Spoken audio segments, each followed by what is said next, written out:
انس رضی اللہ تعالی حضور کے صحابی رسول آپ راوی ہیں، آپ فرماتے ہیں قال رسول اللہ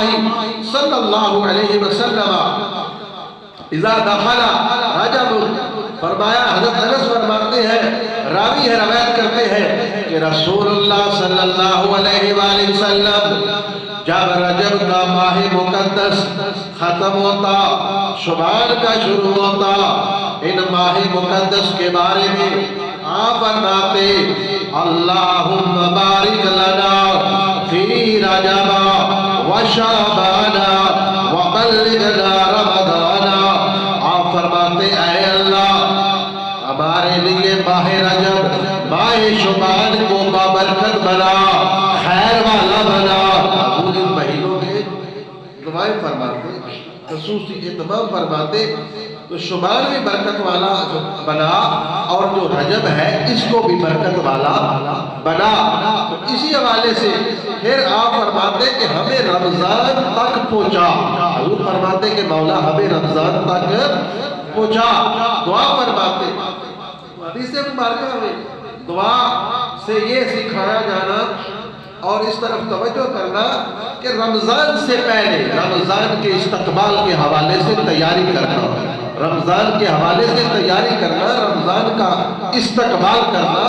ماہ رمضان کو ویلکم کرنا۔ تو یہ ویلکم ایسے نہیں کہ کوئی جا رہا ہے یا ادھر سے گزرنے والا ہے ہم آگے سے بڑھ کر اس کا استقبال کریں گے، یا کوئی مہمان آ رہا ہے ہم اس کے گلے میں پھول ڈالیں گے، پتیاں نچھاور کریں گے، اس طرح استقبال نہیں ہے۔ ماہ رمضان کا استقبال آپ نے کس طرح کرنا ہے؟ نیکیاں ڈالنی ہے کہ آگے برکتوں والا،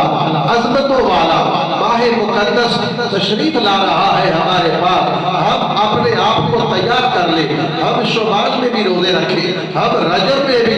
روزے رکھیں، تاکہ ہماری تھوڑی سی تیاری ہو جائے، کل ماہ رمضان ہو تو ہمیں کوئی پریشانی نہ ہو۔ آپ دیکھتے ہیں ہماری پاک فوج جب جنگ کا کوئی وقت آتا ہے تو فوج مشقیں کرتی ہے، جہاز اڑاتے ہیں، ایٹم بم جو ہے وہ جو ان کے پاس نشانے ہوتے ہیں وہ چلا کے نشانے پکاتے ہیں، دیکھتے ہیں کہ ہمارا نشانہ ٹھیک جگہ پہ نشانے پہ پہنچتا ہے، یہ ٹریننگ کرتے ہیں۔ اسی طرح اللہ بھی تمہارا جو ہے وہ اس طرح تمہاری توجہ دلا رہا ہے۔ حضور نبی رحمت صلی اللہ علیہ وسلم یعنی ماہ رمضان کے لیے تیاری کے حوالے سے حضور فرما رہے ہیں اور دعائیں کرو اپنے گناہوں کی، اپنی خطاؤں کی۔ تو اسی طرح اور حدیث مبارکہ میں یعنی پہلے اگر برائی کی عادتیں ہیں، ماہ رمضان کی آمد ہے،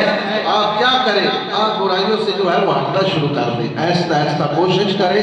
پہلے میں محفلوں میں بیٹھتا ہوں، جھوٹ بولتا ہوں، غیبت کرتا ہوں، گلے کرتا ہوں، ایسا ایسا یار ماہ رمضان آ رہا ہے، پہلے بھول کر خطائیں ہوتی رہی، اب میں کوشش کروں ماہ رمضان آ رہا ہے میں نیکی کی طرف زیادہ جو ہے وہ توجہ کروں، گناہوں کو جو ہے وہ چھوڑنے کی کوشش کروں۔ حضور دیانمت رحمت اللہ علیہ ان ماہ مقدس کی آیات نازل ہوئی محرمت کے حوالے سے تفسیر میں آپ لکھتے ہیں کہ اللہ کی نافرمانی ہر وقت بری ہے، رب دی گل نہ بننا ہر وقت ہر لمحہ